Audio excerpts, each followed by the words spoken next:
সাল 15ই আগস্ট। এমনই 1947 সালের 15ই আগস্ট আমাদের এই দেশ ভারতবর্ষ স্বাধীন হয়েছিল। স্বাধীন ভারতের সেই বীর সেনাদের কাহিনীগুলো যেন ঐতিহ্যবাহী। সেই স্বাধীন ভারতের বীর সেনাদের ঐতিহ্যবাহী জীবন কাহিনীগুলো নিয়ে আমাদের কবি অতি সুন্দর ছন্দ লিখছেন। 1947 সালের 15ই আগস্ট, 1947 সালের 15ই আগস্ট, স্বাধীনতার তরে ব্রিটিশ সরকার এই দিনেতে পরাধীন স্বীকার করে। 1947 সালের 15ই আগস্ট, স্বাধীনতার তরে ব্রিটিশ সরকার এই দিনেতে পরাধীন স্বীকার করে।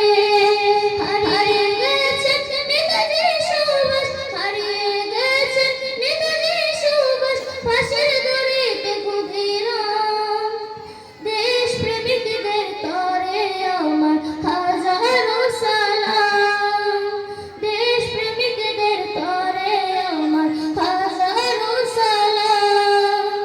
আল হুদাই মিশনারি, আল হুদাই মিশনারি, সকল শিক্ষক শিক্ষিকার ছাত্রীগণ, আজ মাহফিলে এসেছেন যারা খাস মেহমান, আজ মাহফিলে এসেছেন যারা